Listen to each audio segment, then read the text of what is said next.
हाय नमस्कार दोस्तों, good evening and welcome to the think rich show. दोस्तों, थिंक रिच शो हमारा बहुत ही पावरफुल शो है जिसमें हम लोग हर वीक मिलते हैं कोई ना कोई बहुत ही बेहतरीन पर्सनालिटी से। एंड ना सिर्फ उनसे मिलते हैं, हम लोग मुलाकात करते समय उनकी जर्नी को जानते हैं, उनकी जर्नी से काफी सारी चीजें सीखते हैं। आज थिंक रिच शो को शुरू करने से पहले मैं आप लोगों को बधाई देना चाहूंगा होली की। May you have a very colourful Holi. दोस्तों, होली वो त्योहार है जो कि हम सबको एक दूसरे के साथ जोड़ता है, एक दूसरे के साथ लाता है, कलर्स का त्योहार है। ये बात दूसरी है कि इस बार कोरोना के कारण थोड़ा सा होली का त्योहार हो सकता है फीका रहे, but still I think Holi का त्योहार फीका रहे या ना रहे, रिश्तों में रंग घोलना ना छोड़िएगा। अपने परिवार वालों के साथ होली को दिल से मनाइएगा। कोई बात नहीं, बाहर नहीं जा सकते, लेकिन फोन कीजिएगा लोगों को, जूम कॉल कीजिएगा, नया कुछ सीखिएगा, परिवार वालों के साथ मिठाई खाइएगा, एंड जो भी अच्छा कर सकते हैं वो करने की कोशिश कीजिएगा। दोस्तों, हर हफ्ते हम मिलते हैं एक अच्छी शख्सियत से, लेकिन उन शख्सियत से आप क्या सीखते हैं क्या नहीं सीखते मुझे नहीं पता। दोस्तों, मैं इतना कह सकता हूं कि ये जो थिंक रिच शो है ना, ये एक वो एमबीए है जिसमें आप रियल केस स्टडीज ले रहे हैं। एक इंसान आता है आपके सामने, वो अपनी जर्नी के बारे में शेयर करता है, उसके की लेसन शेयर करता है कि वो उन्होंने कैसे अपनी जिंदगी को तराशा।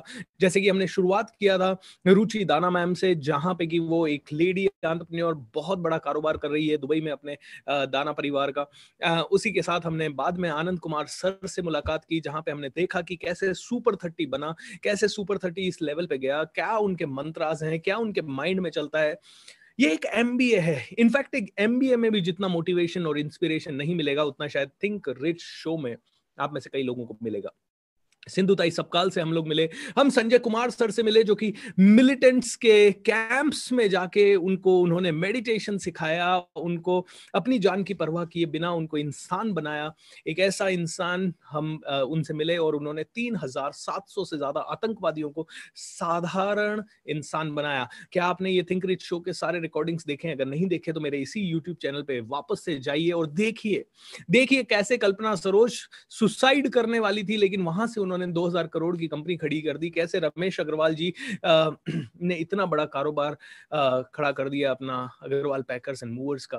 दोस्तों, एक एक स्टोरी चुन के आई हुई स्टोरी है। एक एक स्टोरी वो स्टोरी है जो कि आपके रोंगटे खड़े कर देगी। ना सिर्फ रोंगटे खड़े कर देगी, वो आपको इंस्पायर करेगी जिंदगी बदलने के लिए।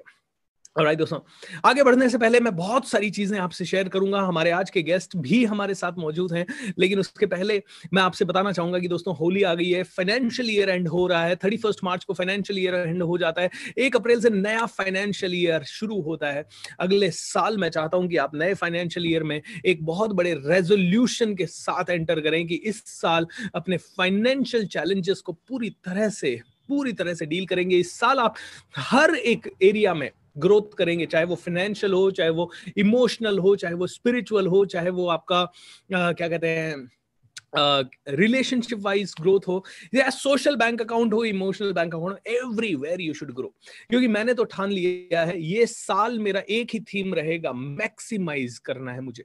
आई want to maximise my creativity. मेरी क्रिएटिविटी को ज्यादा से ज्यादा मुझे बाहर लाना है। मेरी टीम को हमने एक ही मंत्र दे दिया है, maximise everything which you have. आपके पास टैलेंट है, उसको मैक्सिमाइज कीजिए। आप यूट्यूब पे काम कर रहे हैं, उसको मैक्सिमाइज कीजिए। We really are committed to maximise मतलब कम रिसोर्सेस के साथ बहुत ज्यादा output. That is what we are going to do. ये हमारी नए फाइनेंशियल ईयर की थीम है, मैक्सिमाइज। जो कम फंड है उससे ज्यादा कैसे करना है, मल्टीप्लाई कैसे करना है, 10x करना है, 50x करना है, 100x करना है। कहीं कहीं पे जो छोटा सा रिजल्ट लाने में हमें 1 साल लग गया था, सेम रिजल्ट या उससे बेटर रिजल्ट हमें अगले 1 महीने में, 2 महीने में लाने। दोस्तों, एक चीज और हम मैक्सिमाइज करना चाहेंगे। पिछली बार हमने मैजिक ऑफ थिंकिंग रिच किया, और मैजिक ऑफ थिंकिंग रिच में नवंबर के महीने में 6 लाख लोगों को इंस्पिरेशन मिला, जनवरी के महीने में 8.5 लाख लोगों को इंस्पिरेशन मिला, और अब हम चाहेंगे मई के महीने में फिर से आ रहा है मैजिक ऑफ थिंकिंग रिच। और मई के महीने में जो मैजिक ऑफ थिंकिंग रिच आ रहा है, I would like to inspire around 1 crore people. क्या आप मेरा साथ देंगे? दोस्तों, पूरा 30 दिनों का ये प्रोग्राम होगा, फ्री ऑफ कॉस्ट होगा, एंड ये प्रोग्राम आप में से हर एक इंसान को घर बैठे मिलेगा। दोस्तों, 8.5 लाख लोगों ने पिछली बार इस प्रोग्राम को देखा है, उसके पहले 6 लाख लोगों ने, और जिन्होंने भी देखा है उन्होंने एक ही चीज मुझे बात की है, भूपेंद्र, ये मैजिक ऑफ थिंकिंग रिच के कारण हमारी पूरी जिंदगी बदल गई। Bhupendra, magic of thinking rich के कारण हमारा परिवार बड़ा सोचने लगा, हमारे बच्चे अब नेगेटिविटी से बाहर आने लगे। किसी ने कहा मेरा बिजनेस नीचे जा रहा था, आपके इस प्रोग्राम ने बूम दिया। और दोस्तों, I would like to tell you, पूरी कंट्री में कोई नहीं कर रहा है ये प्रोग्राम इस लेवल पे, 28 डेज का। और हम हर बार को रेज करने की कोशिश करते हैं। पिछली बार ये 16 दिन का था, इस बार 27 से 28 दिन का। फर्स्ट प्रोग्राम 27 दिन का था, हमने कुछ एक्सपेरिमेंट किए, 16 दिन का इसको करने की कोशिश की, क्योंकि कुछ लोगों ने कहा सर बहुत ज्यादा लंबा हो गया। इस बार हम वापस से इसे 28 दिन का कर रहे हैं। 28 days non stop motivation, non stop inspiration, non stop each and every one of you will be getting what you will be getting. Is that okay? So दोस्तों, इस प्रोग्राम के लिए अगर आपने रजिस्टर नहीं किया है तो team, can you please give them sponsor ID and at the same time the joining link. इसी यूट्यूब वीडियो के ऊपर आपको ये लिंक मिल जाएगा दोस्तों, so that you all can be a part of it. Alright, अगर आप यूट्यूब पे देख रहे हैं इसे, so just go ahead and join it. I can see hey, team, where is the link for this program? I just want to see who all are there and attending this program, who all are there and attending. Team, can you please quickly send me the YouTube link? YouTube link. I'm so sorry guys, जब मैं इसे YouTube पर देखता हूं तो I can find out how many people are there. Team, quickly do that please. All right. So great. खैर दोस्तों, 8:06 हो गए हैं। Magic of thinking rich season 3 3 मई से स्टार्ट होने वाला है और 30 मई तक चलेगा। इसी यूट्यूब चैनल पे चलेगा, इसी यूट्यूब चैनल पे लाइव चलेगा। आप अपने दोस्तों को, अपने परिवार वालों को, अपने घर वालों को एंड सभी को इनवाइट जरूर करना मत भूलिएगा, जरूर कीजिएगा, ताकि हर एक आदमी की जिंदगी में वो आ सके जो कि उन्होंने कभी सीखा नहीं था, देखा नहीं था, सोचा नहीं था। खैर दोस्तों, उसके बारे में बातें होती रहेगी। आइए इनवाइट करते हैं हमारे आज के गेस्ट, श्री संजय जी कट्टी सर। वेल दोस्तों, संजय जी कट्टी सर को स्क्रीन पे लाने से पहले मैं देखना चाहूंगा how much enthusiasm you all have. Alright, how much enthusiasm you all have? Come on, please tell me fast. नहीं था। ऑलराइट, आपके अंदर कितना एंथुजियाज्म है? Just share. एंड आप इसको YouTube पे देख रहे हैं, आप मेरे कम्युनिटी में अगर कहीं पे भी ज्वाइंड है तो आप अपने अपने व्हाट्सएप ग्रुप में डाल दीजिए that hey we are live with Sanjay Katti sir. Holi की शुभकामनाएं। सभी लोग होली मनाने में व्यस्त हो सकते हैं, लेकिन सबसे पहले मैं आप लोगों को कहूंगा, आज जो हमारे गेस्ट हैं संजय कट्टी सर, उनसे मैं मिला था आई थिंक आज से 1.5 साल 2 साल पहले।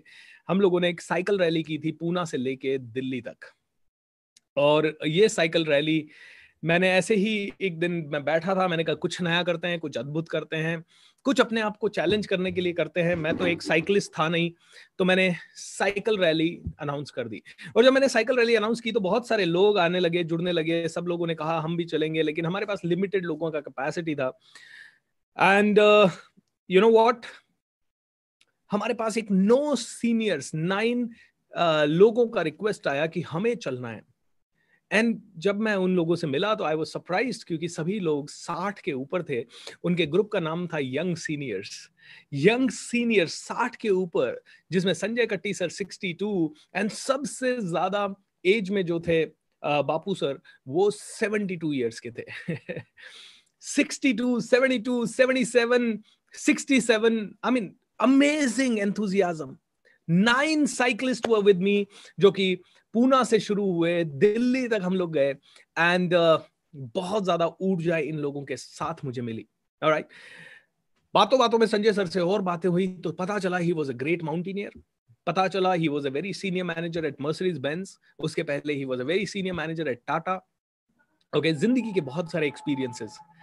जब मैं सोच रहा था कि who should be our next guest, हर बार बिजनेसमैन को बुलाना, हर बार एक बिजनेस टाइकून को बुलाना, I thought that might be boring. Let's bring some fresh story.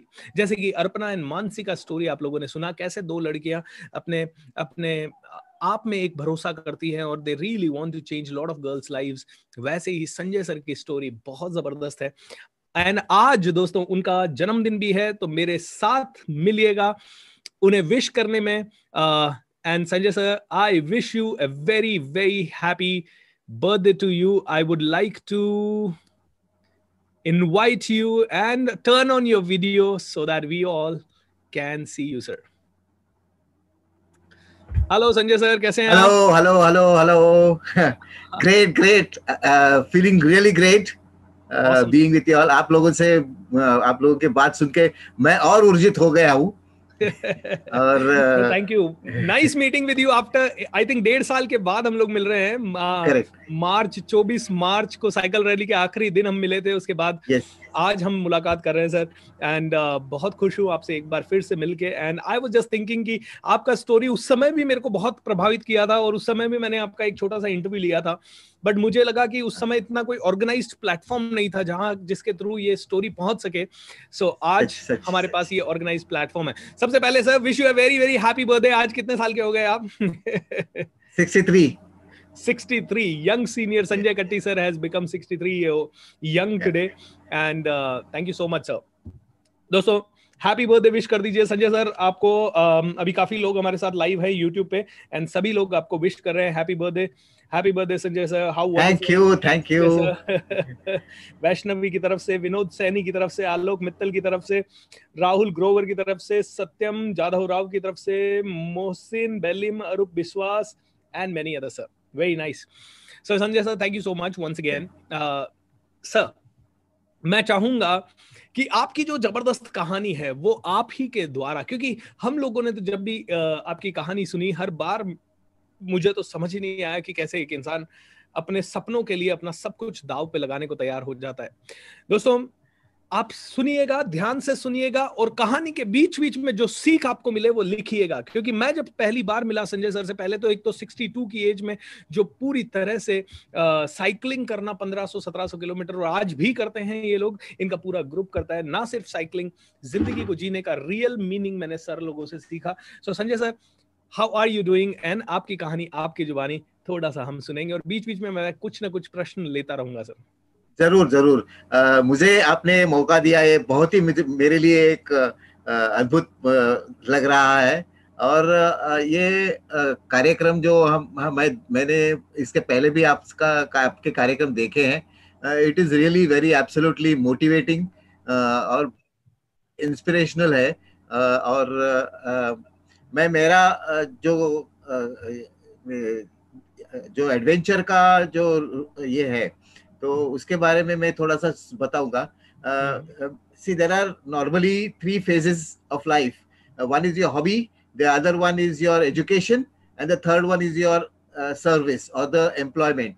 Ji sir. So ये 3 चीज मैं ऐसे रखता हूँ कि ये 3 चीज रहते हैं जीवन में, जो बहुत ही important है. Of course, everything is not keeping everything this aside. Family is also one of the family and friends also. वो भी एक बड़ा ये रहता है. फैमिली एंड फ्रेंड्स फ्रेंड्स तो मेरे लिए इतने फ्रेंड्स हैं मेरे, और इतने फैमिली मेंबर्स ने मुझे प्यार दिया है और सहकार्य दिया है. और in fact they have boosted my energy there. और मेरी अभी तो मैं प्रवास बोल रहा था, तो वो प्रवास ऐसा है कि मैं एडवेंचर ये मेरे जीवन में था पहले से ही, बचपन से ही, पहले से ही. मतलब क्योंकि ऐसा होता था कि मैं मुंबई का था, मैं मुंबई में रहने वाला था, तो चालू गाड़ी पकड़ना ये तो एडवेंचर है. तो वो तो मेरा हाथ का खेल था. तो यहाँ अगर हम लोग पहले डब्बा स्पेस करके खेल रहने का, मतलब डब्बा रहता है वो फेंक देने का, और फिर वो पकड़ के आदमी ढूंढते थे. तो बचपन में वो जब इधर से देखेंगे तो वो मुझे बोलते थे कि ये डब्बा स्पेस पकड़ा तुमको करके. लेकिन मैं क्या करता था, वो 3rd फ्लोर पे पाइप से चढ़ के ऊपर जाता था. ओके. और फिर वहां से मैं बोलता था कि मैं नीचे नहीं हूँ, मैं ऊपर हूँ करके. तो adventure was born into my blood at that time, and from there actually the whole thing started. इसका ये है, जो जर्नी जो है वो मेरे हिमालय के एक्टिविटीज है, वहां से शुरू हुए. मैं 1982 में पहली बार हिमालय में गया था। उसके पहले 1981 में। जी, एक मैं थोड़ा सा एक्सप्लेन करना चाहता हूँ कि कोई भी ड्रीम जो है, ड्रीम मतलब कोई भी जो आकांक्षाएं रखते हैं या कोई ये रहते हैं, तो उसके लिए आपको कष्ट इम्पोर्टेंट है। You don't have to just dream and just run about, run behind it. ऐसे नहीं करना है। उसके लिए तपश्चर्या जैसी रहती है, ट्रेनिंग जो वो हम बोलते हैं, वो ट्रेनिंग करना पड़ता है। ट्रेनिंग करते करते उसका एक्सपीरियंस भी लेना पड़ता है। ये सब करते करते आगे हम लोग निकलते हैं। तो संजय सर, एक चीज पूछूंगा, मतलब बचपन से ही आप एडवेंचरर थे। सबसे पहली चीज ये पूछूंगा कि एडवेंचर से सबसे बड़ी सीख आपको क्या लगी, और फिर हम अपनी एवरेस्ट वाली स्टोरी पे आएंगे। सबसे बड़ी सीख एडवेंचर में आपको क्या समझ में आई, और क्या क्या हर आदमी को एडवेंचर एक्सपीरियंस करना चाहिए? इट इज बेसिकली, अगेन मैं वही जैसे बोलता हूँ कि आपका शरीर यष्टि या आपके आपके जो रेडीनेस रहता है, तैयारी रहती है, उस पर बहुत ही डिपेंड करता है। और अपना मैं एथलेटिक्स करता था, फुटबॉल खेलता था, इंटर स्कूल्स फुटबॉल खेला है, फिर इंटर टाटास में फुटबॉल खेला है, एथलेटिक्स भी किया है। ये all these things added gave additional boost to adventure. तो ये एडवेंचर ने मुझे बहुत कुछ सिखाया।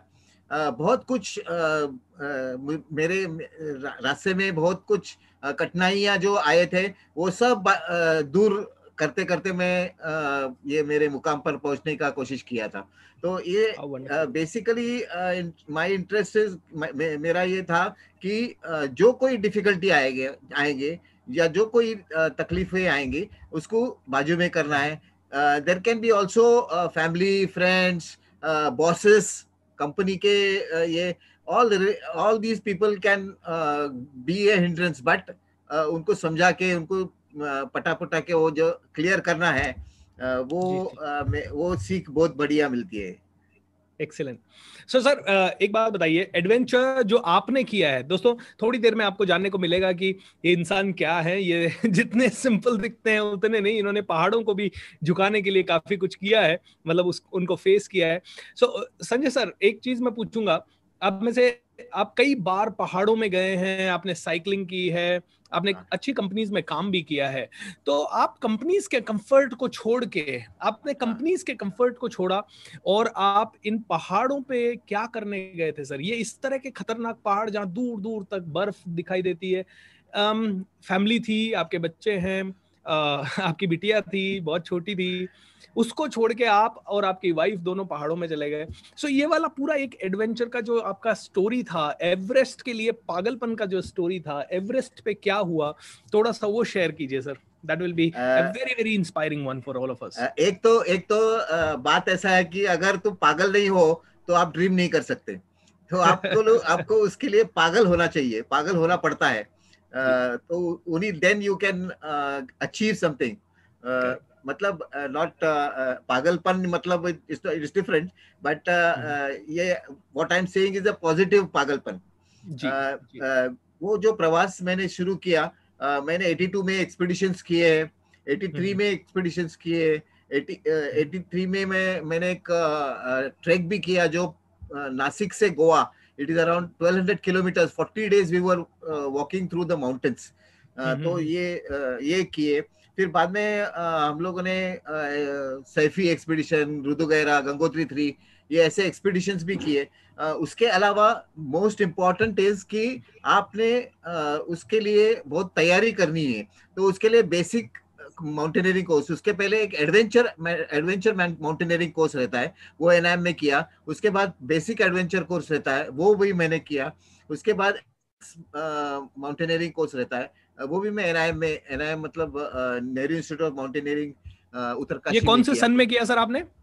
1982 में मैंने एडवेंचर किया, 1983 में मैंने बेसिक किया, और फिर उसके बाद 1987 में मैं एडवांस किया। ये 1987 में इसमें गैप क्यों हुआ? तो कारण ऐसा हुआ कि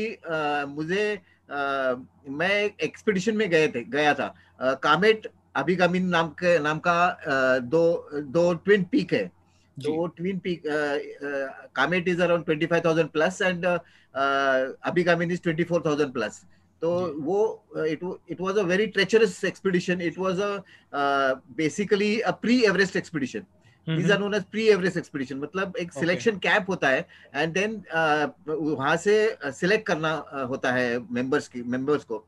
तो उसके कारण हम लोगों ने कामेट और अभिगामिन ये पीक ये किया, मतलब सिलेक्ट किया, so that this can be लोगों को इवैल्यूएट कर सकते हैं वो ये करने के लिए, सिलेक्शन के लिए. और उसके कारण फिर तभी मेरा शादी उसके पहले ही 1986 में हुआ. तो 1986 में फिर हम लोगों ने, मैं और मेरी बीवी, she also had the same profile what I had. मेरे पास मैंने जो कुछ किया था, बेसिक किया, एडवांस किया, उसने तो और एडिशनल भी किया. MOI करके रहता है, MOI मेथड ऑफ इंस्ट्रक्शन, वो भी कंप्लीट किया. उसके बाद एक्सपीडिशंस भी, थेलू, कोटेश्वर, उसने भी बहुत ही एक्सपीरियंस्ड माउंटेनियर थी वो. She also had a fall of around 1000 feet. 1000 feet, you can just imagine कि कितने मंजिल से ऊपर नीचे आए वो. She had a गिरी है वो. Yeah, it was on Jogging expedition, और वो पूरा avalanche आ गया and she fell down and she rolled all through around 1000 meters. She came down. Okay. And then she was stuck just before the crevasse. वो crevasse में cross करती थी तो crevasse में गिरती थी तो नहीं बचती थी. It was very difficult. I know. So दोस्तों यहाँ पे एक चीज बोलूंगा, संजय सर, क्या मैं आपसे ये कह सकता हूँ कि अगर आपका प्यार माउंटेनियरिंग है तो शादी भी माउंटेनियर से करो. It really helped. Am I right, sir? Absolutely. What happens is दोनों के अगर एम्स, ऑब्जेक्टिव्स, इंटरेस्ट ये सब एक होंगे तो फिर बहुत ही उसमें बहुत ही मतलब आपका पूरा ये इंटरेस्ट आ जाता है and you start doing whatever best you can do. तो सर यहाँ पे 1 मिनट के लिए रोकूंगा. दोस्तों, आप में से जितने भी लोग इस वीडियो को देख रहे हैं, हो सकता है आप लोगों में से कईयों को बहुत सारे इंटरेस्टिंग टॉक्स की आदत हो, लेकिन यहाँ पे मैं आपको बताऊंगा माउंटेनियरिंग एक बहुत बड़ा स्पोर्ट्स है. ऐसा स्पोर्ट है जिसका कवरेज टीवी पे नहीं आता, ऐसा स्पोर्ट है जिसमें कोई बहुत बड़ा कोई नाम नहीं होता, लेकिन ऐसा एक स्पोर्ट है जहां पे कि शायद जान जाने के चांसेस भी उतने ही हैं जितने सफलता के चांसेस है. राइट. एंड जान भी चली गई तो ना गवर्नमेंट की तरफ से आपको कुछ मिलता है ना कुछ और मिलता है. You are on your own. आपकी फैमिली रोने के लिए है, लेकिन फिर भी उसके बावजूद भी रोज हर साल लाखों माउंटेनियर पागलों की तरह एवरेस्ट या बड़ी बड़ी K2 वगैरह जितनी भी चोटियां हैं उन पे चढ़ने की कोशिश करते हैं. मैं चाहूंगा आप में से हर एक इंसान, मैंने बेसिक माउंटेनियरिंग कोर्स किया है, मैंने एडवांस माउंटेनियरिंग कोर्स किया है जो अभी संजय सर एक्सप्लेन कर रहे हैं. मैं चाहूंगा कि आप में से हर एक इंसान कम से कम ये एक कोर्स, बेसिक माउंटेनियरिंग का 30 दिन का कोर्स होता है, वो जरूर करके आए. कहां से होता है? इंडिया में उसके 7-8 इंस्टीट्यूट है, जैसे नेहरू इंस्टीट्यूट ऑफ माउंटेनियरिंग, मैंने किया था निमास से, national institute of mountaineering and allied sports, ये है अरुणाचल प्रदेश में, नया खुला था करीब 10 साल पहले. ऐसे ही हिमालयन माउंटेनियरिंग इंस्टीट्यूट है, HMI है. So, ऐसे बहुत सारे इंस्टीट्यूट्स हैं. एंड आप में से हर एक आदमी को जिंदगी में एटलीस्ट एक माउंटेनियरिंग कैंप करना चाहिए, क्योंकि आपको समझ में आएगा वो लाइफ क्या है. वो लाइफ मेरे लिए इतनी एक्साइटिंग थी संजय सर. एक छोटे से टेंट में आपको 25-30 दिन रहना है, हर जगह जाना है, टेंट पिच करना है, एक बैग आपके पास होगा, उसी बैग में आपके 30 डेज के कपड़े, 30 डेज नहीं नहाना है. I mean it was mind blowing. तो ये कहते हैं दोस्तों, mountaineering is a game of rough, tough and dirty. Rough भी होना है, टफ भी होना है, डर्टी भी होना है. एंड वो जब चलने लगते हैं तो एक एक पाँव बड़ा मुश्किल होता है, ऑक्सीजन की कमी होती है, लेकिन उसके बाद भी आप देखते हो कि कैसे 22,000 फुट पे आप पहुंच गए, कैसे 25,000 फुट पे आप पहुंच गए. सर मैं तो मैक्सिमम आई थिंक 21,000 तक ही गया हूं, बट आपने तो खैर काफी ऊंचाइयों तक आप गए हैं. Yes Sanjay sir. So you got married to the same person जो कि जिनको माउंटेनियरिंग का भी शौक था. So that was a very very interesting thing. Yes sir. उसके बाद क्या हुआ सर? So आपके 1983 से 1987 तक का आपका गैप आया. Now what? 1987 में ये बहुत ही very difficult and very adventurous and very challenging जो माउंट कामेट एंड माउंट अभिगामिन है, उस पे चढ़ाई करनी थी. और वो चढ़ाई एक सिलेक्शन कैंप था. मतलब एवरेस्ट एक्सपीडिशंस करने के लिए पहले अपने तैयारी करनी पड़ती है. ऐसे ही निकले और सिलेक्शन हो गया और आप लोग एवरेस्ट गए, ऐसा नहीं होता है. So there were pre Everest expeditions. So pre Everest expeditions में हम लोगों ने कामेट, अभिगामिन, ये दो पीक्स हमने ये किए थे. Basically those were the only available peaks in India available to climb. वो हाईएस्ट पीक्स थे, क्योंकि कांचनजंगा पहले तो कांचनजंगा था. First is Kanchenjunga, Nanda Devi, and this is the third one. Nanda Devi sanctuary was closed. Then Kanchenjunga has an approach on the other side. वो दूसरे side से, मतलब नेपाल से जाना पड़ता है. So कामेट हमारा एक एम था. कामेट में भी हमने जो ये किया, बहुत ही ब्लिजार्ड्स, एवलांचेस और हवा के झोंके, देन फ्रॉस्टबाइट, ये सब झेलते हुए. Frostbite is one of the most dangerous things that I have ever experienced. Did you go through frostbite, sir? Yes, I had frostbite in my first expedition, but somehow luckily अभी भी है. मतलब अगर आप सिगरेट जलाते हो तो वो सिगरेट है ना, बुझाने के लिए उधर अगर किया तो कोई सेंसेशन नहीं होता है. So that so there's no sensation in that. जब आप हाइट पे जाते हो तो आपको काफी सारी बीमारियां हो सकती है, जैसे हैको है, ये सब, मतलब जिसमें माइंड पूरा फ्रीज हो जाता है, कहीं सेंसेस फ्रीज हो जाते हैं. एंड सबसे कॉमन है फ्रॉस्ट बाइट. मतलब -20 डिग्री, -30 डिग्री में आपके किसी बॉडी के पार्ट को कहीं पे भी गलती से एक्सपोज हो जाए तो वो धीरे धीरे नीला पड़ जाता है, उसके सेंसेशन खत्म हो जाते हैं और बाद में उस पार्ट को काटना ही पड़ता है. Okay, that's the only remedy. Alright, so that's called frostbite. Yes sir.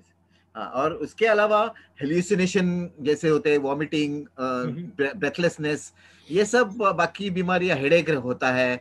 All these things are due to non acclimatising. Acclimatising ये चीज ऐसा है कि इट इज अ स्ट्रेंथ. वो अगर एक्लेमेटाइज होगा आदमी तो आप बेफिक्र कुछ कर सकते हैं. अगर नहीं हुआ तो आपने वहां से नीचे उतरना और नीचे वापस आ जाना, वही अच्छा रहेगा. तो हम लोगों ने 24,000 पे, मैं और मेरी बीवी, हम लोगों ने 24,130 फीट का जो पीक है अभिगामिन, वो हम लोग दोनों ने पीक क्लाइंब किया. And we got selected in the next pre-Everest expedition. मतलब वो steps है, तो वैसे next pre-Everest expedition में selection हो गया. उसके बाद that time we were the highest height gain couple in India. मतलब highest height gain couple, मतलब couple एक ही ज्यादा से ज्यादा हाइट पर गए हुए हम लोग थे. And then we went for Bhrigupant. Bhrigupant is one of the peaks in the Himalayas, in the Garhwal Himalayas, and Kedar Valley में है. And that is basically, it is very technical peak. Technical peak मतलब you have to have ropes, carabiners, pitons, equipments, ये सब लगा के चढ़ना पड़ता है. So these are the difficulties in that. तो वो Bhrigupant was a technical peak. दोस्तों, अगर आपको जानना है माउंटेनियरिंग कैसा गेम है और उससे क्या हो सकता है, तो एक मूवी मैं आप लोगों को सजेस्ट करूंगा इस समय, जिसको कहता है वर्टिकल लिमिट्स. वर्टिकल लिमिट्स करके एक इंग्लिश की मूवी है, वो आपको सबको देखनी चाहिए. वहां पे आप जो संजय सर बोल रहे हैं कि कौन कौन से इक्विपमेंट्स लगते हैं, कैसे एक माउंटेन को चढ़ा जाता है. दोस्तों, बहुत डरावना गेम है लेकिन बड़ा एक्साइटिंग गेम है. जिसको माउंटेन से प्यार हो गया वो बार बार जाना चाहता है, वो बार बार उस जिंदगी को देखना चाहता है. और जो एक बार डर जाता है वो कहता है, oh my God, it's so scary. क्योंकि सैकड़ों किलोमीटर दूर तक कोई आदमी नहीं होगा, आप चिल्लाते रहें, कुछ भी करते रहें, बर्फ का अवलांच आ सकता है. कभी भी आपने टीवी वगैरह में देखा होगा, बर्फ एकदम ऊपर से गिर सकती है. ऐसे कई सारे चैलेंजेस आ सकते हैं. तो जो चीज संजय सर बता रहे हैं वो समझने के लिए हम लोग क्यों नहीं जाए. तो सर, कितना पैसा लगता है एवरेस्ट जाने में? एक्चुअली उस समय in 1992 the expenses, the whole expedition cost was 65 lakhs. 65 lakhs rupees for 9-member team. 65 lakh ही है 92 में. इसका मतलब अभी अगर उसका इवैल्यूएशन किया तो 3 से 3.5 लाख करोड़ उसका कीमत है. 3.5 करोड़ आज की डेट में दोस्तों. 3.5 करोड़ यानी एक आदमी का माउंट एवरेस्ट चढ़ने का खर्चा है 40 से 45 लाख रुपए. अगर आपने अगर आपने उसमें भी काफी तैयारी खुद की और अगर आपने काफी सारा सपोर्ट लिया तो 60 से 70 लाख रुपए एक आदमी का कॉस्ट माउंट एवरेस्ट जाने का आज की डेट में नहीं, आता है। आज के डेट में करेक्ट। यस, आज की डेट में आता है। उस समय पूरे 9 लोगों का 65 लाख आया था। सर ये 65 लाख आपके पास था या आपने इसके लिए कुछ किया था? ये तो मैं तो, हम लोग तो दोनों भी, myself and my wife both are from the middle class family. मतलब ऐसे नहीं कि बाबा मैं, हमारा जायदाद है, घर है, सब पैसे है, वैसे कुछ नहीं था। तो इसके कारण क्या हुआ कि हमारा रहने का जो घर था वो एक था सिर्फ, और बाकी के see going for also Kamet expedition या भृगुपंत में, इसके लिए भी जो पैसा खर्चा होता है वो भी ऐसे लोन भी निकल के गए थे। और फिर एवरेस्ट का भी कंट्रीब्यूशन देना था, और कंट्रीब्यूशन एक आदमी का नहीं, 2 आदमी का देना चाहिए था। तो it was very difficult. In fact many of our friends supported us उस समय। So there was we had Tata Motors where I was working earlier. It was Telco. तो वहाँ पे मैं काम करता था। There also our colleagues as well as the management they supported us for this expedition. Of course fully support नहीं कर सकते थे, but partially उन लोगों ने support किया, और लीव वगैरह दिए थे उन्होंने तभी। और उसके कारण क्या हुआ कि हमको हमारा पैसा बाकी का भरना पड़ता था। पर अभी ऐसे कंडीशन में हम पैसे कहाँ से लाए, लेकिन जाना तो है ही। तो इसके लिए हम लोग ने जो रहते, हम घर में जो रहते थे वो घर बेच डाला। क्या बात है। दोस्तों, कैन यू अंडरस्टैंड, सपने की कीमत चुकानी पड़ती है कई बार। अगर आपका सपना बहुत बड़ा है तो उतनी ही बड़ी कीमत वो सपना मांगता है। घर बेच दिया था, अपना घर, जहां इंडियन कम्युनिटी कहती है घर बनाओ घर बनाओ घर बनाओ, और ऐसे सपने के लिए क्या करना है जहां पे मौत आ जाए, जहां हस्बैंड और वाइफ दोनों एक छोटी बच्ची को छोड़ के, आई थिंक संजय सर जब अपनी माउंट एवरेस्ट पे गए थे, वो और उनकी वाइफ दोनों एक्सपीडिशन का पार्ट थे, 4 साल की बच्ची थी।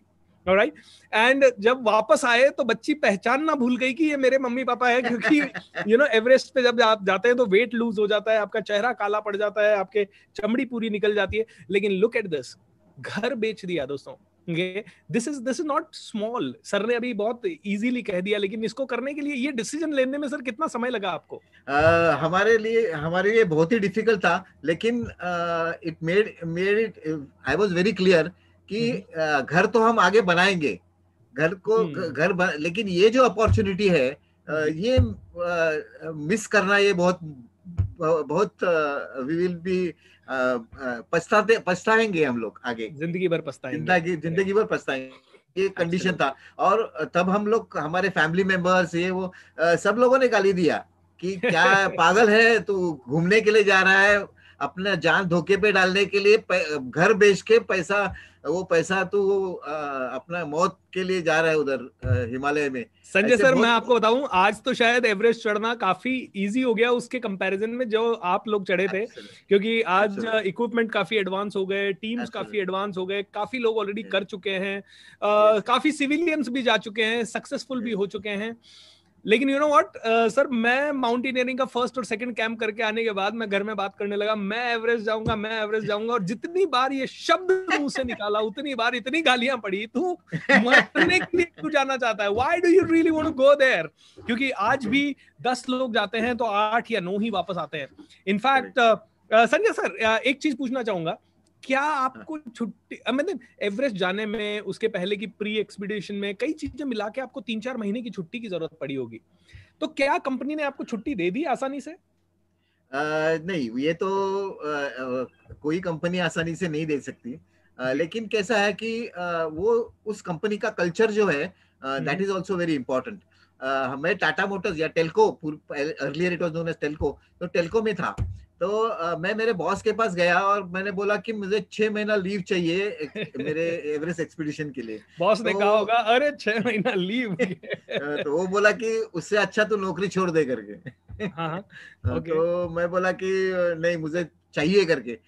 तो मेरे बॉस ने ओपनली ये कर दिया कि नहीं, तुम्हें नहीं मिलेगा, छुट्टी नहीं मिलेगा। फिर मैं उनके केबिन से बाहर आ गया, और वहां पे हमारे टाइम कीपर्स थे, तो वो टाइम कीपर ने बोला कि कॉन्ग्रेचुलेशंस। मैं बोला क्या हो गया? तो वो बोला कि तुमको तुम्हारे एक्सपीडिशन के लिए जो 6 महीने आपने अप्लाई किए थे वो सैंक्शन हो गए। मैं बोला अभी तो मैं अंदर गया था तो मेरे सामने मेरे हकल दिया बोला। तो वो बोला कि कोई प्रॉब्लम नहीं है। रतन टाटा हाँ, उस समय सीईओ थे, सीईओ एमडी सीईओ थे, तो उन्होंने बोला कि इनको लीव सैंक्शन कर दो, और उन्होंने मेरा लीव सैंक्शन कर दिया। दोस्तों, that is the greatness of Ratan Tata. Manager ने मना कर दिया था, रतन टाटा साहब ने खुद संजय सर का छुट्टी सैंक्शन किया। सर, मिले आप रतन टाटा साहब से personally?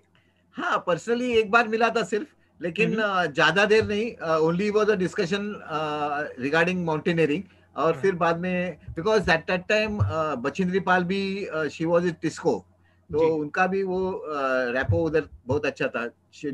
Bachendri Pal also was known to us, दोनों को हम लोग मिले थे, तो हम लोग गए थे एक बार। तो सर, उसके बाद आपको 6 महीने की छुट्टी मिल गई, आपने घर बेच दिया, घर बेच के और दोस्तों से थोड़ा पैसा अरेंज हो गया, बच्ची को आपने छोड़ दिया नाना नानी के पास। उसके बाद आप एवरेस्ट पे चले गए। Now how was the expedition sir? Was it very smooth? कैसा था? अभी अगर देखेंगे तो अभी के जो the way the expedition goes is कि जहाँ पे बेस कैंप में आपको रिपोर्ट करना पड़ता है जी। मतलब रिपोर्ट, वो बेस कैंप में जो रिपोर्ट करते हैं, एक एजेंसी रहता है, they will that they charge the whole amount and package रहता है वो, और वो करके फिर वहां से वो लोग ये निकलते आगे, एक्सपीडिशन शुरू हो जाता है। लेकिन अभी ऐसा है ना कि अगर आप देखेंगे उस समय हम लोगों ने नॉर्मली बाय एयर लुकला से सॉरी काठमांडू से लुकरा ये हवाई जहाज से जाते हैं, अभी भी जाते हैं, अभी के लोग भी जाते हैं सब। लेकिन हमको हमारे पास उतने पैसे नहीं थे, तो हम लोगों ने जीरी से, मतलब जैसे जब जीरी जो ये 8 दिन का हम लोग चल के लुकला है, वहां से फिर वापस चलना, मतलब अराउंड 14 to 15 डेज का वो ट्रैक था पूरा। और वो हम लोग पूरा, और वो क्या है कि पोर्टर्स को लेके जाना था, मतलब इतना लोड था, 5 से 6 टन लोड था। वो सब लोड सबको सब पोर्टर्स को डिस्ट्रीब्यूट करना, उनको एवरी डे इवनिंग को पहुंचने के बाद वो उनका चेक करना, लेना, वापस नेक्स्ट डे मॉर्निंग अगेन देना, खाना पकाना, सब ये सब चीजें ना वो हम लोग को करना पड़ा। पेस कैंप पहुंच गए, पेस कैंप में भी टेंट लगाना वो हमारा काम था, मतलब सब एवरीथिंग वाज आत्मनिर्भर हम लोग थे, मतलब आत्मनिर्भर भारत की तरह। एंड पोर्टर्स थे हमारे, वो लोड फेरी के लिए हम लोग यूज करते थे, लोड फेरी करने के लिए, क्योंकि हम लोग भी load ferry, you know there is one ice fall which is known as Khumbu ice fall. It is a very dangerous zone. Icefall का मैं मतलब बताता हूँ कि वाटरफॉल जैसे रहते हैं, अगर वाटरफॉल वो फ्रीज हो गया तो कैसे है दिखता है, वैसे वो खुम्बू आइसफॉल है। तो उसके आइसफॉल फ्रोजन रिवर है, वो फ्रोजन रिवर में वो हम लोग चढ़ के जाते हैं। दे से एट दैट टाइम दैट एक बार जाके ऊपर से नीचे आ गया तो आपको एक लाइफ मिला, मतलब यू गेट वन लाइफ, इतना डेंजरस है वो। उधर मैक्सिमम एक्सीडेंट्स होते थे, अभी भी होते हैं, मैक्सिमम कैजुअलिटीज होते हैं, फ्रैक्चर्स सब वो उसी पैच पे होते हैं। तो हम लोग एक बार जाके आए तो वन लाइफ मिलता है, तो हम लोग उधर 14 ट्रिप्स मारे, 14। दैट मीन्स हमको हमारे पास 14 लाइफ थे। तो ऐसे हम लोग ने वो बेस कैंप तक ये हमारा प्रवास किया। अच्छा सर, मैंने सुना कि जब आप एक्सपेडिशन कर रहे थे एवरेस्ट के, एक्सपेडिशन में जब आप लोग ऊपर गए तो आपके एक्सपेडिशन लीडर की डेथ हो गई थी। Yes yes. What was that incident sir? क्या थोड़ा सा आप शेयर कर सकते हैं उसके बारे में? हाँ, बहुत ही बुरी बात हो गई थी, क्योंकि क्या हुआ था कि एक टीम कैंप 3 थे, हम लोग कैंप 2 में थे। अभी वो कैसा करते हैं, हम लोग एक सपोर्ट टीम जो रहता है वो ऊपर जाता है, और वो जो क्लाइंबिंग टीम रहता है वो और ऊपर जाता है, कैंप 4 में जाता है। तो हम लोग कैंप 3 में, वो लोग कैंप 3 में थे, हम लोग कैंप 2 में थे। नेक्स्ट डे हम लोग कैंप 3 जाने वाले थे, वो आगे कैंप 4 जाने वाले थे। तो उस समय साउथ कोल इज कैंप 4 बेसिकली। तो South Col is a very tricky zone. वो जोन बहुत, it is the most windiest zone, मतलब विंड बहुत है उधर, फनलिंग होता है, हवा चलती है तो फनल के जैसा हवा निकलता है। एंड एक दूसरे से बात कर रहे कुछ सुनाई नहीं देता, इतना बहुत ही डेंजरस टेचरस रहता है। तो उस समय ये जब हुआ तब हम हमारे जो leader and climbing leader doctor DT Kulkarni और रेमंड जेकब, ये दोनों और एक मोहन भाई पटेल करके थे, वो भी उन तीनों क्लाइंबिंग के लिए कैंप 4 निकले। लेकिन वो क्या हुआ कि ब्लिजार्ड हो गया, -52 डिग्री टेम्परेचर था, 100 किलोमीटर पर आवर विंड था। और अभी क्या हुआ है कि टेक्नोलॉजी इतना इम्प्रूव हो गया है कि अभी सबको पता है कि वेदर विंडो क्या होता है। वेदर विंडो मतलब opening of the good weather. Correct. तो वो opening of the good weather वो अभी तो पूरा डिक्लेयर कर देते कि ये दिन से ये दिन वेदर अच्छा रहेगा। उस समय वैसे कुछ ये तो नहीं था। तो हम लोग चांस लेने का, अगर चांस में मिल गए हम लोग या पास हो गए सक्सेसफुल तो ठीक है, नहीं तो वापस आने का। तो उस समय हम लोग दोस्त हमारे जो डॉक्टर डीटी कुलकर्णी और रेमंड जेकब, वो कैंप तक पहुंच नहीं पाए। देवर हार्डली सम मीटर्स, चिल्लाए थे वहां से, लेकिन वो कैंप में मैंने जैसे बताया कि ब्लिजार्ड इतना था कि आवाज इतना आता है, और टेंट में अगर रहेंगे तो टेंट पूरा आवाज करता है और उसके कारण कुछ भी सुनाई नहीं देता है। तो दे laid their life at just few meters from the campsite. ये कैंप 4 में था या कैंप 3 में था? Camp 4 South Col. दोस्तों ये कितना ज्यादा डरावना, डेंजरस और कई सारी चीजें इसमें है, लेकिन फिर भी उसके बावजूद भी कई लोग करते हैं। खैर, यहाँ पे सीखने वाले लेसन्स बहुत सारे हैं। देखिए, कई बार अपने सपने के लिए जान देनी पड़ती है। आज आप पैसे कमाने का सपना देख रहे होंगे, घर बनाने का सपना देख रहे होंगे, अपनी जिंदगी को आगे ले जाने का सपना देख रहे होंगे, और इन किसी भी सपनों में आपकी जान जाने वाली नहीं है। यहाँ पे एक माउंटेनियर, अगर आप उससे मिलोगे ना, वो सच में अपनी जान पे खेल जाता है, और अपने सपने को जीने के लिए सिर्फ आपको सच में अगर समझना है कि सपनों के लिए पागलपन क्या होता है, तो आपको माउंटेनियरिंग को एक बार एक्सपीरियंस करना होगा। और मैं नहीं कहता कि आप एवरेस्ट जाके आए, अपनी जान सच में दाव पे लगा के आए, लेकिन मिनिमम एक कैंप कभी जरूर करके आइएगा। और ये मैंने किया है, इसलिए मैं इसका इंपॉर्टेंस जानता हूँ। मैं मेरी वाइफ को बोल रहा था, मैंने जैसे ही मेरा बेटा उस लेवल पे आ जाता है जहाँ पे 10-12 साल का, 13 साल का हो जाता है और कैंप में अलाउड होता है, the first thing he will do is he will go to the camp.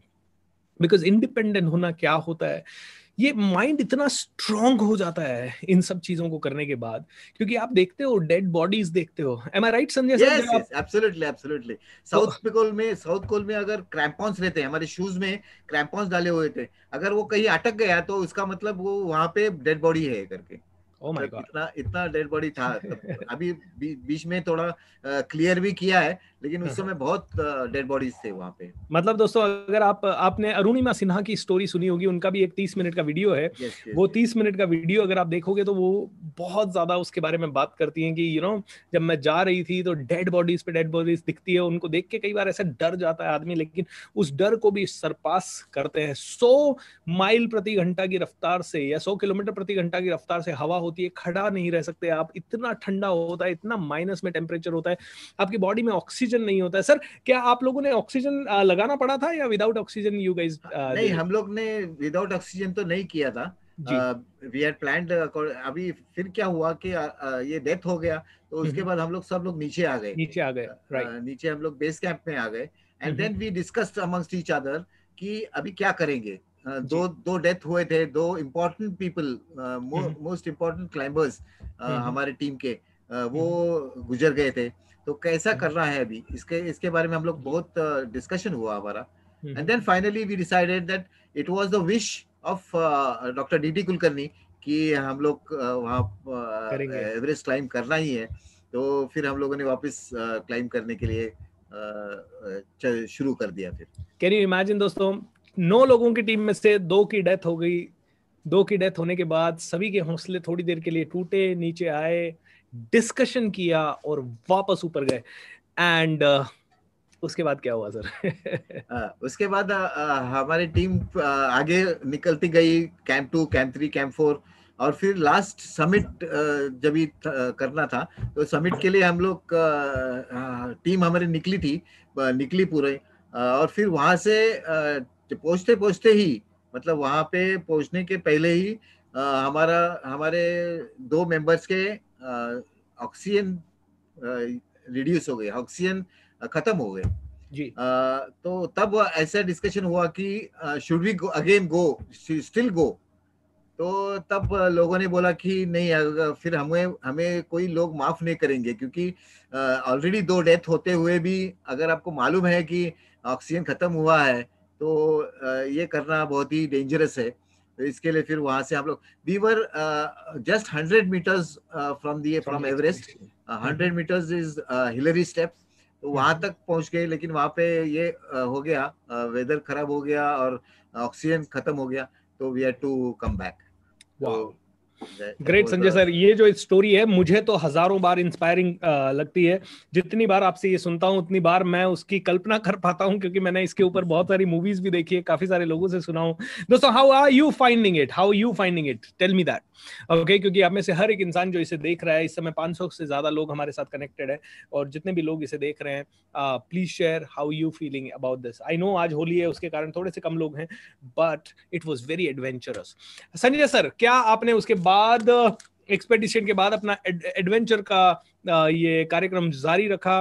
What happened to your daughter when you came back, and how was your wife's feeling? Your wife was also in the same league. दोस्तों, husband wife पहली बार, India के पहले husband wife है जो इतनी ऊंचाई तक एक साथ गए। सो इसीलिए मैंने संजय सर का स्टोरी आज के लिए चुना था। हाँ संजय सर, सो उसके बाद are you still continuing all this sir?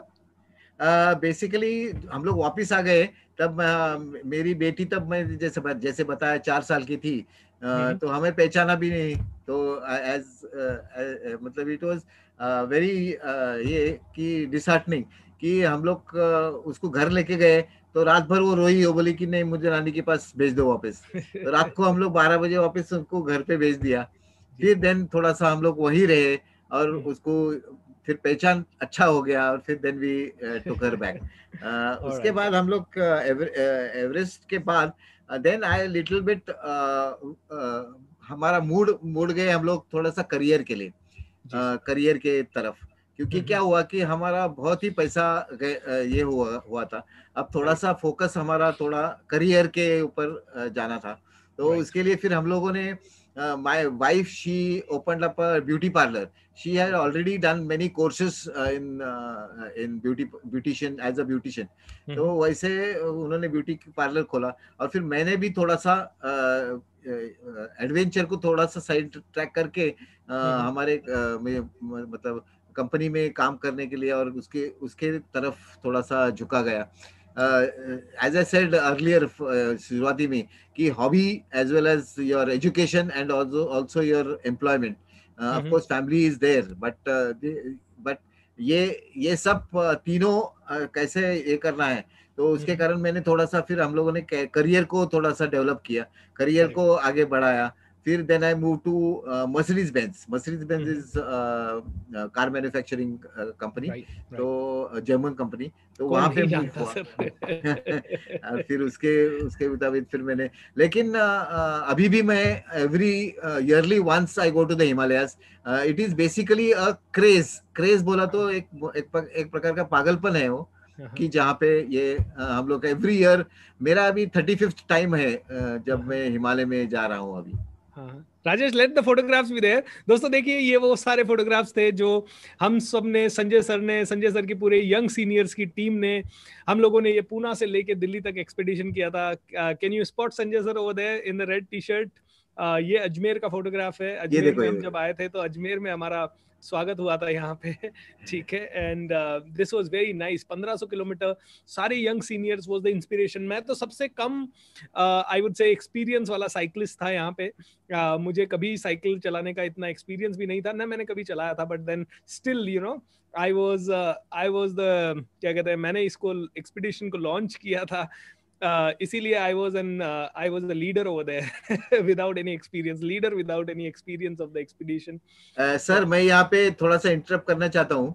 आप बहुत एक्सपीरियंस थे and you are real motivator for that cycle tour. I remember early morning सुबह उठ के फिर एक्सरसाइज करवाना, फिर स्ट्रेचिंग एक्सरसाइज, बेंडिंग एक्सरसाइज, ये सब करके फिर सबको उल्लासित करके साइकिल पे पेडल मारने शुरू करना ये सब आपने ये बहुत ही अच्छा सब जमा दिया और सभी जगह बहुत ही मजा आया। मतलब we enjoyed the ride as such. दोस्तों ये देखिए, ये यंग सीनियर्स के फोटोग्राफ्स हैं। सभी लोग 60 प्लस हैं, रिटायर्ड जिंदगी जी रहे हैं, साइकिल पे पूरा इंडिया, पूरा वर्ल्ड घूमने का सपना लेके। लुक एट दिस, ये तांगलांगला जो कि सेकंड हाईएस्ट मोटरेबल रोड है, इट इज 17,582। यहाँ पे मैं देख सकता हूँ अनिल जी हैं, यहाँ पे मैं देख सकता हूँ डॉक्टर साहब है, the most Hasmukh, most youngest doctor साहब, डॉक्टर सुभाष। दोस्तों ये जिंदगी भी एक जिंदगी है। मैं संजय सर को आज बुलाने का सबसे इंपॉर्टेंट मकसद ये है दोस्तों, क्योंकि हम में से कई लोग अपने सपनों को, अपने कुछ और सपने भी होते हैं, हमेशा सिर्फ कमाना और जिंदगी में आगे बढ़ना यही सपना नहीं होता। इसके साथ साथ हमारा एक इमोशनल साइड होता है, जो इमोशनल साइड हमें कहता है कि हम में से हर एक इंसान थोड़ा सा एडवेंचर को एक्सपीरियंस करे, दुनिया को एक्सप्लोर करे, लेकिन हम इस चीज को हमेशा पोस्टपोन करते रहते हैं, आगे से आगे धकेलते रहते हैं, कल करेंगे, परसों करेंगे, अगले साल करेंगे। एंड मैं इसलिए ये आपको बता रहा हूँ, मेरे एक टीचर थे राजमाली सर, और वो हमेशा कहते थे, भूपेंद्र, जब भी मैं उनसे मिलता था कि सर मैं जिंदगी में आगे कैसे बढ़ूं, वो मुझसे एक ही चीज पूछते थे, संजय सर छुट्टी कब लेता है अपनी लाइफ में। मैंने कहा छुट्टी सर, ये छुट्टी क्या होती है? मतलब मैं इतना वर्कहॉलिक हूं कि मैं कभी छुट्टी नहीं लेता हूँ, तो छुट्टी कब लेता है? तो मैंने उनसे 2012 में मैं उनके पास कोचिंग के लिए गया, उन्होंने कहा छुट्टी कब लेता है? छुट्टी तो उन्होंने मेरे को पहला असाइनमेंट दिया, हर 3 महीने में एक बार तुझे छुट्टी लेना है। मैंने कहा सर मैं नहीं लेने वाला, मेरे से अभी काम करने के लिए इतने पैसे नहीं है, तो पैसा जुटाना है हर चीज के लिए, और फिर छुट्टी लो 3 महीने में एक बार, वो भी 7 दिन के लिए। खैर उस समय ये समझ में नहीं आया। 2014 में मैं एक्सीडेंटली, नहीं 2013 में मैं एक्सीडेंटली पहली बार रिवर राफ्टिंग के लिए ऋषिकेश गया, और वहां पे मुझे बड़ा मजा आया सर। वो 3-4 दिन के लिए मैंने राफ्टिंग किया और उधर पहाड़ों वहाड़ों में रहे। It was really the first love. 2014 में हम लोग ये लद्दाख ट्रिप गए कार के अंदर। जब कार के अंदर लद्दाख ट्रिप गए तो एडवेंचर का मेरा दूसरा एक्सपीरियंस था, इट वॉज वेरी नाइस। 2014 में मैंने आते समय कहा 2015 में मैं बाइक से जाऊंगा, तो सर मैं बाइक से गया 2015 में Ladakh trip. It was very very interesting again, मतलब बाइक पे it was 10 times more thrill than the car, 10 गुना ज्यादा हमारा थ्रिल हुआ। तो उसके बाद तो समझ गया कि एडवेंचर इज लाइफ। उसके बाद दोस्तों 2016 में मैंने बेसिक माउंटेनियरिंग किया, उसके तुरंत बाद 2017 में एडवांस माउंटेनियरिंग किया, उसके बाद स्काई डाइविंग, उसके बाद स्कूबा डाइविंग, उसके बाद ये साइकिल ट्रिप, उसके बाद अभी सर इस साल और कोई चीज नहीं पॉसिबल थी संजय सर, तो इस बार मैंने पैदल एक्सपीडिशन किया, every day around 40-50 kilometres, 30 kilometres का एक्सपीडिशन था। तो इस बार पूरा 30 दिन का करना था, लेकिन 13 दिन के बाद मुझे उसे अबॉर्ड करना पड़ा, क्योंकि मेरे बड़े पापा की डेथ हो गई थी। सो 13 दिन के बाद मुझे केदारनाथ से वापस लौटना पड़ा। कोरोना के टाइम पे और कुछ ग्रुप लेके कर नहीं सकते थे, तो अकेले निकल गए थे। सो दोस्तों ये इंटरव्यू में संजय सर की लाइफ से I really want to tell you, घर बेच देना, बच्ची को छोड़ देना, अपने सपने के लिए कई सारी चीजें। मुझे नहीं पता कि आप इतना ज्यादा कीमत अपने सपने की चुका पाओगे या नहीं चुका पाओगे, लेकिन सपने अगर देखे हैं तो कीमत तो चुकानी पड़ेगी। And let me tell you, Sanjay sir ने जैसे कहा कि अगर मैं एवरेस्ट जाने का ट्राई नहीं करता, मतलब घर नहीं बेचता, तो एवरेस्ट नहीं जा पाता, और अगर एवरेस्ट नहीं जा पाता तो जिंदगी भर रिग्रेट करता है। Am I right, Sanjay sir? Yes yes. तो मेरा और वाइफ का जॉइंट डिसीजन था कि घर बेच दो लेकिन एवरेस्ट जाके आओ। I mean, that's incredible, sir. That's what inspires me the most. क्योंकि दोस्तों अगर आपको ये इंस्पायर नहीं कर रहा है, अगर आपको ये समझ नहीं आ रहा कि इसका मैसेज क्या है आपके लिए, तो बहुत बढ़िया है। मैं नहीं बताऊंगा आपको कि आपके लिए मैसेज क्या है, आप सभी को बताना है कि मैसेज क्या है। ऑलराइट, तो सर मैं कुछ चीजें पढ़ता हूं, और अगर आप में से किसी के कोई भी सवाल है दोस्तों तो आप लिखिए, संजय सर से मैं पूछूंगा। जान अपनी दाव पर लगाना यूं आसान नहीं, कुछ पागल लोगों को ही आता है जिंदगी जीना यही। सैल्यूट टू एवरी माउंटेनियर, वीर सा फिटनेस वर्ल्ड, ये कहते हैं sir. One of my relative declared himself retired at the age of 60. Now he is 68. From past 8 years, he is doing nothing, only watching Crime Patrol whole day. Oh my God.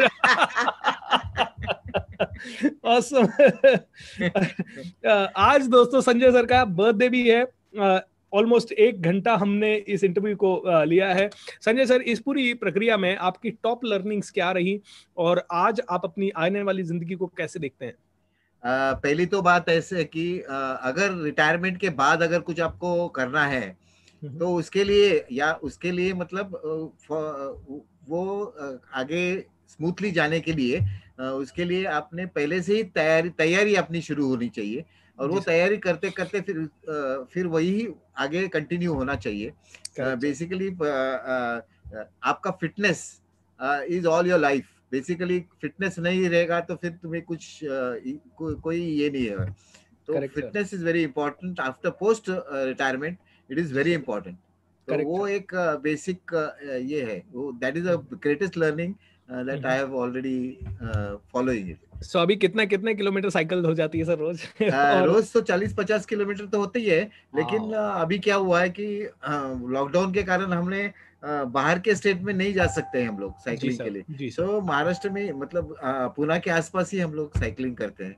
उसके अलावा अभी मेरा एक dream नहीं बोलूंगा, लेकिन one more destination that I have planned कि मैं जाना है, तो वो है कोलकाता से कन्याकुमारी 2500 किलोमीटर साइकिलिंग. तो वो मेरा एक इच्छा है मेरी की. जी सर 100% वो तो आप लोग कर ही लोगे सर. एंड सबसे हमारे यंगेस्ट बापू सर के लिए कुछ बताएंगे सर? बापू सर का परसों एक 8 या 10 दिन पहले उनका नी ऑपरेशन हुआ और नाउ नी रिप्लेसमेंट हुआ और अभी now he is fit and he is more active now. मतलब अभी पहले जो पेन्स वगैरह थे, मैं परसों ही उससे बात किया तो बोला कि जो अभी पेन्स वगैरह थे तो अभी पेन्स कम हो गए अभी तो, और इसके आगे वो करेंगे, इसमें कोई शक नहीं है. Awesome. सर दोस्तों आप सभी को बताऊंगा हमारी साइकिलिंग टीम में सबसे ज्यादा सीनियर खिलाड़ी थे बापू सर. एंड उनका एक बहुत खास बात थी, उनके पाँव से चला नहीं जाता था, उनके दोनों घुटनों में काफी प्रॉब्लम था तो उसके कारण वो चला नहीं जाता था, लेकिन साइकिल वो सबसे ज्यादा तेज चलाते थे. उनकी एक और खास बात थी, चाहे चढ़ाई कितनी भी ऊंची हो वो उतर नहीं सकते थे, उतर के साइकिल पैदल नहीं चला सकते थे, पैदल चलना उनके लिए बहुत इम्पॉसिबल था. राइट. सो बापू सर ने हमेशा क्या किया, बापू सर ये हमारी टीम थी, you know, this was the team. Sanjay Katti sir is right here. And then हमारी टीम में 2 गर्ल्स थी, दीपा एंड ऊपर से दिखाओ, ये हैं बापू सर, सुहास सोमन इनका नाम था. एंड ये कितनी भी ऊंचाई होती थी तो उस साइकिल पे ही उसको चढ़ाते थे, सबसे पहले चढ़ते थे. और इनका एक खास बात था, सबसे तेज साइकिल चलाते थे, सबसे बहुत आगे जाके रुक जाते थे और फिर आराम से रेस्ट करते थे. This was the most important thing. So it was incredible. All right, it was incredible. So बहुत अच्छा लगा सर. मैं तो साइकिलिस्ट नहीं हूँ, लेकिन फिर भी आप लोगों के साथ ये जो साइकिलिंग ट्रिप मैंने की Sanjay sir, it was one of the most miraculous trips and realization से रिलेटेड भरी हुई थी मेरे साथ. So thank you so much sir, thank you so much. So दोस्तों आज हम सब लोग Rajesh, if you can play a happy birthday song that will be great. Sanjay sir का आज बर्थडे है and let's have this song. I'm not able to hear the songs. आपका voice नहीं आ रहा. Can you just play it again? Happy birthday to you. Happy birthday to you. Happy birthday, happy birthday, happy birthday to you.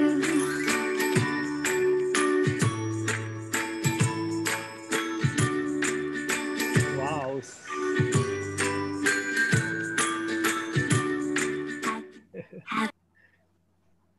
Wow, Sanjay sir. Thank you very much. May you keep rocking, sir. Avinash sir को, Tanaji sir को, सभी को मेरा प्रणाम कहिएगा. सभी को वापस से कभी मुलाकात होगी जल्दी से जल्दी. अनिल सर को, मोस्ट एंथुजियास्टिक पर्सन में से एक थे वो, उनको भी मेरा प्रणाम कहिएगा सर. एंड ऐसे ही आप खुश रहें, ऐसे ही आप आगे बढ़ते रहें सर, और ऐसे ही हम सब बच्चों को इंस्पायर करते रहें. हमें आशीर्वाद आपका बनाए रखना sir. Thank you so much for coming to the show and really thank you for giving an opportunity. Thanks a lot sir, thanks a lot, thank you. So दोस्तों ये था संजय सर का सारा I would say this was one of the most inspiring person I have met in my journey. And जब आप बहुत सारे लोगों से मिलते हैं और उनमें से कोई कोई पर्सनालिटी ऐसा होता है जो दिल को छू जाता है, और इसलिए क्योंकि उनके उनके उनके जज्बात को देखते हुए, उनके इमोशंस को देखते हुए, उनके उनकी उनकी कॉल लेने, डिसीजन मेकिंग क्षमता मुझे सबसे ज्यादा इंस्पायर करती है, एक इंसान की डिसीजन मेकिंग क्षमता। एंड ये डिसीजन आसान नहीं होते कि अपनी खुद की बच्ची को छोड़ के चला जाओ। 10 मंथ्स की बच्ची है और आप एक्सपीडिशन कर रहे हो, और वो एक्सपीडिशन कर रहे हो जहां पे आपकी मौत आ सकती है। एंड एंड उनके खुद के एक्सपीडिशन लीडर की डेथ हुई है। कैन यू इमेजिन, एक माँ बाप की नई अभी अभी भी बच्चा जन्मा है, एंड आप उसको छोड़ रहे हो, अनाथ हो सकता है वो बच्चा जिंदगी भर के लिए। उसके बाद भी आप अपने हौसलों के कारण आप कहते हो यार जिंदगी एक मिली है, और इस एक जिंदगी में एक ही मौका मिलता है, और इस एक मौके पे चौका लगाना है। और उस समय I am sure Sanjay sir ने, उनकी वाइफ ने सोचा होगा यार वापस आ गए ना तो बच्ची के लिए भी जिंदगी भर डिसीजन लेने के लिए एक बहुत बड़ी मिसाल पेश हो जाएगी। नहीं तो हमारी बच्ची डर डर के जिएगी कि यार हमारे पापा और मम्मी डिसीजन नहीं ले पाए तो हम कैसे डिसीजन लेंगे। लेकिन I am sure today the daughter might be proud. उसको एक गर्व होगा, मेरे पिताजी ने उस समय ऐसा टफ डिसीजन लिया। उस समय मेरे पिताजी ने, मेरी माताजी ने अपना घर बेचा अपने सपनों के लिए। कंपनी में 6 महीने की लीव अप्लाई की। 6 महीने की लीव, आप में से कई लोग सोच नहीं सकते। कई लोग मेरे प्रोग्राम्स में आते हैं और 3 दिन की लीव लेनी होती है, and they are like sir leave नहीं मिलेगी। अरे लीव नहीं मिलेगी ऐसा प्रॉब्लम हो नहीं सकता। तुम्हारे अंदर भूख नहीं है अपनी जिंदगी को आगे बढ़ाने की। You are not hungry enough, you are not hungry enough. कई लोग कहते हैं सर पैसे कहां से आएंगे। अरे घर बेचना पड़ेगा अगर अपना सपना करना है पूरा, तो घर बेचना पड़ेगा। पैसे कहां से आएंगे? पैसे लाने पड़ेंगे। सपना किसका है? तुम्हारा है। सपना किसका है? तुम्हारा है। सपना अगर तुम्हारा है तो उसकी कीमत भी तुम्हें ही चुकानी पड़ेगी। एम आई राइट और रॉन्ग? अपने सपने के लिए सब कुछ दाव पे लगाने वाला जो इंसान होता है वही खिलाड़ी होता है, वही जीतता है। क्योंकि उसके इस जज्बे को, उसके इस पागलपन को पूरा ब्रह्मांड, पूरी कायनात सपोर्ट करती है। किसी भी इंसान ने स्वतंत्रता की लड़ाई घर बैठ के आराम से कंफर्ट में नहीं जीती। उन्होंने अपने सपने की कीमत चुकाई, and they were ready to die. Jail जाना पड़ा, they were ready to go to the jail. Kala Pani जाना पड़ा, they were ready to go there. दोस्तों आपको तो शायद इतनी बड़ी कीमत चुकानी नहीं पड़ रही है। आज होली का दिन है, होली त्योहार है, हमारा सबसे बड़ा त्योहार है। एंड आई नो त्योहार मनाने में कई लोग मशगूल हैं। मेरे पास भी ऑप्शन था आज ये इंटरव्यू नहीं रखने का, संजय सर के पास भी ऑप्शन था आज इस इंटरव्यू में नहीं आने का, एंड कई सारे लोग जो इस इंटरव्यू को देख रहे हैं उनके पास भी ऑप्शन था इस इंटरव्यू को नहीं देखने का। लेकिन दोस्तों फिर भी आप लोग आए, फिर भी हम सब आए। ये एक पागलपन का छोटा सा कदम हम सब ने उठाया। दोस्तों इन छोटे छोटे इंटरव्यूज से बहुत कुछ सीखने लायक है, बहुत कुछ सीखने लायक है। मैं आपके सामने अगले सीजन में, अगले संडे लेके आ रहा हूं एक और ऐसी ही शख्सियत जो एडवेंचर के लिए पागल है, जिसकी पाँव में पोलियो है, उसके बावजूद भी एक सनक चढ़ी हुई है कि यस जिंदगी में जो करूंगी कमाल का करूंगी। अगले हफ्ते का इंतजार जरूर कीजिएगा, और अगले हफ्ते हम मिलेंगे ऐसी एक और पावरफुल शख्सियत से जिसने अपने सपनों के लिए जान लगा दी है, एंड वो काफी लोगों की बहुत बड़ी इंस्पिरेशन बन चुकी है। एक ऐसी लड़की से जिसके पास पोलियो है, एंड पोलियो के बावजूद वो साइकिल भी चलाती है, वो स्विमिंग भी करती है, ट्रायोथलॉन भी करती है, एंड हजारों लोगों को इंस्पायर भी करती है। Stay tuned, next magic of thinking rich season, Sunday evening 8 to 9 p.m. Alright, तब तक के लिए दोस्तों have a happy Holi, keep rocking, अपने सपनों के लिए बाजी लगा दीजिए। Be hungry for your life, be hungry for your dreams. God bless you and take care. Thank you and wish you all the best. Bye bye.